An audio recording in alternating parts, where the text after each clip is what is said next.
Hello everyone, it's Laura here and welcome back to my YouTube channel. In today's video I'm gonna show you how to create a card with stamp set from the new Crafting Desert Divas release and how to achieve a shimmery background on your card using Nuvo mousses. The stamp set I used for this card is called Playtime and it's full of super cute images. I really love it. For this card I decided to use the little boy dressed up as a pirate and the little boy dressed up as a dragon playing with a castle at night. I mean, how cute is that? I really love this stamp set. Anyway, I decided to use Spectrum Noir markers to color in my images and I tried to stick to lighter shades because these images are nice and cute and they represent kids, so I wanted the card to have an overall soft look. I used the same color combinations for both the pirate and the dragon kits, and I just used them in different proportions, so the images will still look like they're colored differently, but you will have a connection between the two. In this video I will show you the coloring just for the little pirate boy, but I will list all the colors on screen and I will also mention for which parts of the dragon boy I use these colors, so this way it should be pretty straightforward for you to follow along in case you decide to reproduce this card. I will now leave you with some music and I'll catch you guys when it's time to move on to the background.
For my background, I decided to use Nuvo mousses in aquamarine, lemon sorbet and citrus green because I wanted to have a nice metallic effect and these products are perfect for that purpose.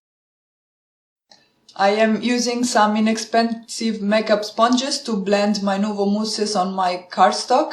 These are sponges that I got from Amazon. I think I got like 20 for €5 or something like that. Anyway, they work really nicely. They have a nice triangular shape, so they are easy to hold on and they allow you to blend your mousses pretty easily. This was actually the first time for me using this product, and I really liked the way everything turned out in the end.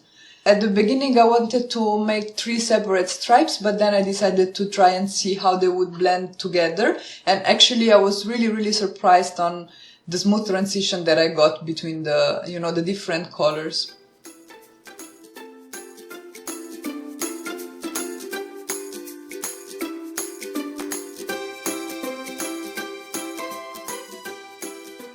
I used the largest and the second largest from the Crazy Stitch frame dies by Craftin Desert Divas to cut a frame out of some white cardstock, and I'm using that frame to measure out how I want to cut down my panel.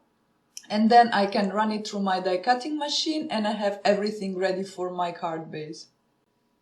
I decided to add some dimension on this card, so I coated the back of my frame with some foam tape, and I also used foam tape to raise the images above the background. I used some liquid glue to adhere my front panel to my card base, and you saw I had a different plan for this card, but it didn't work out, and we are lucky because paper has 2 sides, right?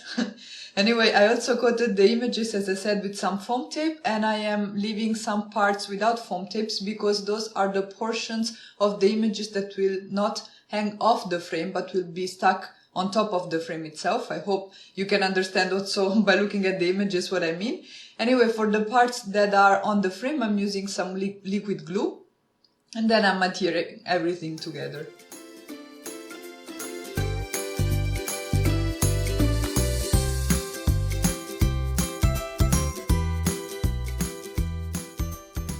For my sentiment, I used the largest die from the flag banner sets to cut a banner for the sentiment itself. I trimmed it down to size, according to how I wanted it to show on my card, and I'm using the trimmings to give it a little bit more dimension. So it's not as tall as the frame and the images, but it's a bit raised from the background. And I think, adding all these layers make your card really interesting. And this is the part of this card where I go completely crazy with Nuvo drops. I initially had intended to add just a few here and there, but then I really loved the way they looked on this card, so I decided to pretty much cover the whole background with them. I am using jewel drops in limoncello for the yellow, the key lime for the green, and sea breeze for the blue, and I'm putting them in the areas which have the same color on my background, so everything matches perfectly. Anyway, these Nuvo drops are really nice. They dry translucent, but they will still have a little color to them, so it will add a very beautiful subtle touch to your card. And here you can see a close-up of the card where I try to show you all the shimmer. It's really beautiful. And that's it. That's my card for today. I really hope you guys enjoyed this video and you found it useful. If so, please let me know in the comments below, leave this video a thumbs up and consider subscribing to my channel. You can also visit my blog for the full list of supplies, and I hope I'll be back soon with another video. Ciao!